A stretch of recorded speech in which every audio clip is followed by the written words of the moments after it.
Welcome back. এরকম টেবিলের মধ্যে যে কোনো একটি রোকে উপরে নিচে নেওয়ার প্রয়োজন হতে পারে, সেক্ষেত্রে কাট বা কপি পেস্ট করার কোনো প্রয়োজন নেই। সেটা এক রো হতে পারে, একাধিক রো হতে পারে। এখানে আমি 3টি কালার দিয়ে রেখেছি আপনাদের বোঝানোর সুবিধার্থে।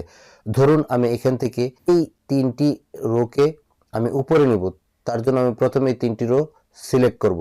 সিলেক্ট করার পর আমি কিবোর্ড থেকে শিফট প্লাস অল্টার প্রেস করব এবং আপ এরোতে ক্লিক করব। এই যে দেখুন আমার রো 3টি কিন্তু উপরে চলে যাচ্ছে।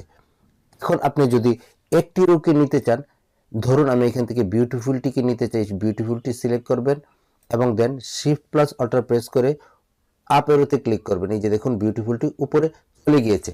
এখন আপনি মনে করলেন এখানে এই যে 3টি রো রয়েছে, লাস্টের এই 5টি রো আপনি এই টেবিল থেকে সম্পূর্ণ বের করে দিবেন। রোগুলোকে সিলেক্ট করবেন, সিলেক্ট করার পর শিফট অল্টার প্রেস করবেন এবং ডাউন এরোতে ক্লিক করতে থাকবেন। এই যে দেখুন আপনার টেবিল থেকে কিন্তু সম্পূর্ণ রোটি বের হয়ে গেছে। এভাবে কিন্তু আপনি কপি পেস্ট না করেও কোনো জটিলতায় না গিয়ে আপনি খুব সহজে রোগুলো সিলেক্ট করে শিফট অল্টার চেপে আপ এরোতে বা ডাউন এরোতে ক্লিক করে আপনি সহজে এই কাজগুলো করে নিতে পারেন। তো ভিডিওটি ভালো লাগলে চ্যানেলটিকে সাবস্ক্রাইব করবেন এবং ফেসবুক পেজ থেকে দেখলে পেজটিকে ফলো দিবেন। ধন্যবাদ।